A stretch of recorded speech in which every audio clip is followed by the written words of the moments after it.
This is my daily update for my build on public luck. Well, might not be daily anymore. I'm actually struggling to come up with things to talk about every day since I'm kind of building, shipping weekly. So what the hell do I talk about in between? I don't know. I'm struggling with how much I should be posting, but here is an update for what has happened so far this week. Yesterday, I released Turkey Hands Fun. This is week three, or project three of my 25 projects in 25 weeks challenge. This is kind of like the first really big one I did, and it's been about a day, so I just wanted to go. Well, it's been 24 hours, so I just wanted to go over how it's gone so far. Too long, didn't watch. It's going much better than all the other things I've released, like ever. So it is going well, but let's dig into it. First of all, if you have not tried out Turkey Hands, give it a try. It's like free. There's no sign up. It's really quick. It's fun. It's a silly little fun thing. It takes like just a minute. First of all, like straight up, a lot of people have made turkeys. A lot of people have uploaded pictures of their hands, which is pretty interesting. It's pretty funny to see. Tons and tons of people have actually done it. It's worked pretty well. It's been really fun and exciting to see. So let's dig into the data.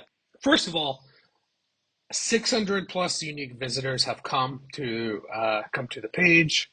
There's been a variety of traffic. I've posted this everywhere, and communities I'm in. Social media everywhere. So it's in the newsletter first and foremost, my newsletter. So what stuck out to me right away was like 30% of the people just hit that close button and didn't like the little pop-up, didn't like the call to action. Now, my goal was 1 to 3% of the people convert and subscribe to the newsletter. So it's fine. I understand that a lot of people aren't interested. And yeah, just give me the free thing. I don't really care. I don't want to help. So that was interesting to see how many people closed it because the last two projects, I did not add a close button intentionally. So this time I added the close button. Um, 10% almost, 9% clicked to take a picture of themselves. And that's pretty fascinating to me because like this is a strange website and you're turning on your webcam. Now I'm doing things with with AI in your browser. I'm not like actually recording anyone's camera, just to be clear.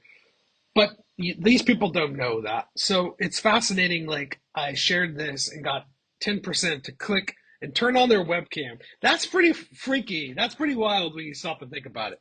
Like I don't think I would do that. I don't know. But when it literally turns on your camera to snap a picture, I'm not doing anything. There is an AI running though. It is, I talked about this yesterday and how I built it. It's a Google model, runs in your browser. It's really lightweight, but I'm not doing anything dodgy, but you just never know. And that's pretty wild. And a bit less, 8%, like clicked yes and took a picture.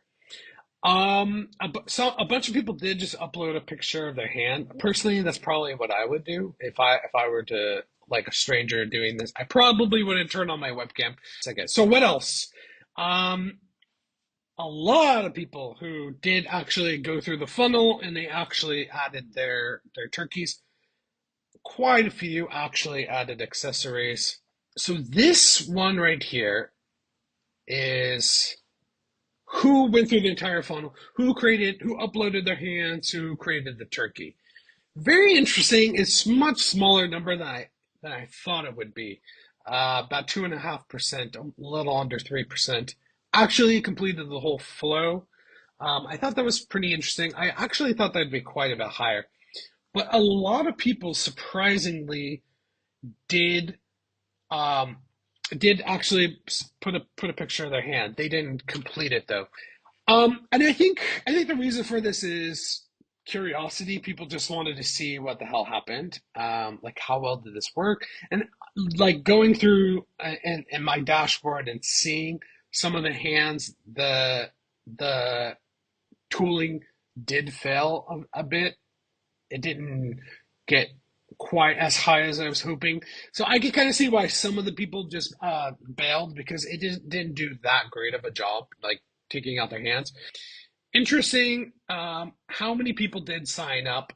The rate was way smaller than my goal, like super, super, super smaller. It's kind of frustrating, but it was under 1% converted to subscribe to the newsletter. I got one, one. All of this work, 2 weeks of grinding and working super, super, super, super hard for one sign up. And I posted the newsletter somewhere else, and yesterday most of my signups were from that one post, not from this. So that's very interesting. I do think maybe the messaging and how all of that works needs to clearly be rethought because only one person. It's very frustrating. And I'm not doing all of this work for nothing. Like, I need to make money, and that's like the way to make money is to have a newsletter. So it's very upsetting that so few, like, that's the whole reason why I'm doing this. Well, one of the main reasons. And it's so frustrating to see how bad it was. And my previous projects weren't as bad. So I don't know, something to keep an eye on. That's like obviously one of the most important things. But let me show you the dashboard. Okay, so this is my admin. This is not live. This is only local host, so don't even try to go there. There's nothing there. I am attempting to calculate the costs as much as I can. I talked about how I built this yesterday in yesterday's video. Go watch that if you want. But it often was failing, and I'm trying to track that number, and it's still not quite right. It is about 30%. But when someone like takes a picture like this, there's all this crap behind them. The open source software I'm using really struggles to remove it all very seamlessly, and it fails about 30% of the time. So I'm trying to track the cost because every single time I need to go like escalate, and it needs to go call more serious image editing API. It costs money. It costs almost 4 cents. So it's about $4. You get about 100 of these. So it's vital that like I don't call that very much, and this goes super viral, and 30% are hitting it. I'm pretty fucked. What I do is I keep I do keep these around for debugging so I can like look. So first of all, it's super fucking cool to see people actually use this. Words cannot describe the joy it is to like build something. Like first of all, to have a weird idea in your head, especially like a funny thing, and then go actually see it in real life and people using it. Like I know how artists feel now, really. I could truly say that. So a bunch of people did actually leave comments and say, oh my God, like that was really cool, like nicely done. Here is the difference between the open source software and the AI doing it.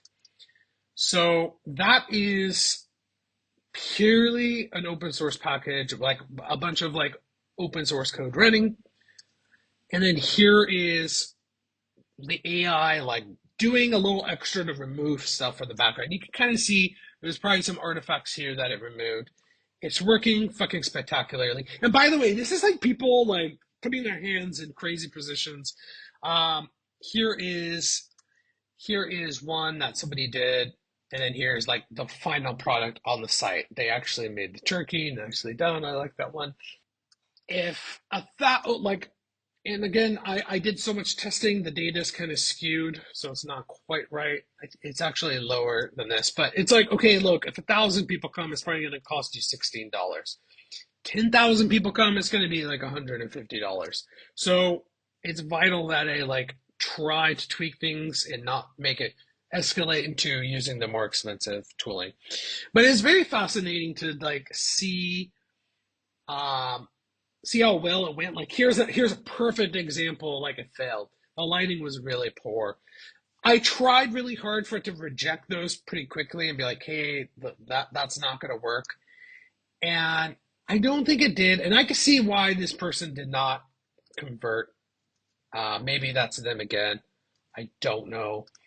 Um, that one worked great. And but anyways, this is the result after 24 hours. 600 plus people came. A bunch of people did make turkeys. They did upload their hands. I saw like pictures. Like I said, I'm looking at these raw pictures for debugging to see like how well it's working. And it was pretty obvious it was like a little kid's hands.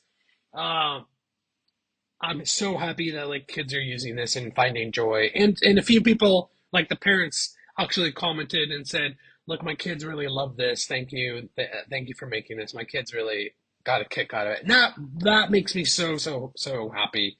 Uh, Warms my little heart.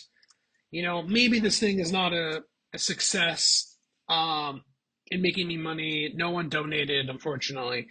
But at least like I'm putting something good, joyous, and fun out into the world. I just need to keep on tweaking things so I could get subscribers because that's the whole reason of this experiment. So, anyways, let's jump to questions and comments. All right, so there was a question, or I don't know, let me read it. Awesome project. I used media pipe in an iOS game to detect if you laughed watching a video or not. That's very interesting. That's pretty cool. Yeah, I could not have made this without Media Pipe, so I talked about this again in the video yesterday, how I actually built it. Really magical stuff. I am so impressed with Google now. Google, I remember when ChatGPT came out and Google launched Bard. I was like dumbfounded. I was like, this company has always been on the bleeding edge of AI, and this is fucking trash. Bard was trash. The name was trash. It was so like corporate. We don't want to have any kind of risk, like so risk aversion, so bureaucratic, like nonsense. And I was so not impressed. But man, I find myself using Google models almost in everything now that I use AI. Coding wise, I still think Claude is the best for coding in my experience. OpenAI Codex can help you get unblocked sometimes. Gemini too can sometimes like point Claude into a better direction. But I use Claude every day for coding. General chatting, I use ChatGPT and a little bit of Codex. But man, for all of the tooling, uh, everything for turkey hands is using Google. Their models are fucking killing it. MediaPipe is so cool. They have like an extraordinarily good light little models that you can embed in the browser and an iOS game and iOS app. It's really spectacular stuff. I'm also using Gemini 2.5 Flash, which is so stunningly good. I'm using that a lot now for the API calls to do like a little validation. It's really fast. It's really cheap. It works really well. Really good job. It's using Banana Nano. Banana Nano is like stunningly good. Um, so, anyways, thank you so much for that. Yeah, I agree. It is awesome. And one more thing, if you're wondering about this hat I'm wearing, that is for the project I'm building right now that'll come out in 2 weeks. So stay tuned for that. There will be merch. I'm loving the merch. I actually bought myself merch to test it out, kind of like a spike, and I'm going all in. I'm super happy with it. More to come on that. So quickly onto my random story for today. The whole turkey hands thing is obviously for the holidays. And another thing I think is preventing that from being a little bit more successful. This is very just US centric. The upcoming things are going to be more global general audience, but it is the holidays. I have lived abroad for the last 10 years or so, so not in the US. So every year it's a battle to go find something cool to do. Usually I just go to a restaurant that has like a Thanksgiving menu. There's American and expats everywhere in the world. You can always find, especially in a big city like London, you can always find restaurants having like a Thanksgiving menu. So this year I'm going to try something different. It is like family style meal where you sit at a big communal table and they bring stuff for everyone shares. It's like a very American traditional Thanksgiving menu. Let's see what happens. Previous to Thanksgivings in London was very boring. I went to stupid Hard Rock Cafe. And they had a cheap menu. They had a cheap Thanksgiving dinner. It's very boomer. I don't like Hard Rock Cafe, but I ended up going there 2 years in a row. So this will be my third Thanksgiving here in London. So that gives you any indication how long I've been here. It's always an adventure trying to find a place to go because it's very important. It's like a major holiday for us Americans. I want my damn Thanksgiving dinner. I want my pumpkin pie. I love pumpkin pie. So it's always a battle to like find a good place that has good food, good, has pumpkin pie. It's always a struggle. I've done this all over the world, and you would be shocked where I've had Thanksgiving dinners, like in Thailand, like all these random places. Shockingly, I find at least one place that has a Thanksgiving dinner. It's pretty wild, even in the weirdest places like Thailand and like Africa and just bizarre random places. I can always find at least one place. There's a lot more options here, but they're really, really expensive, like $100 a person plus like crazy expensive. So we'll see. I hope this one goes well, but that's all I got for today. See you next time.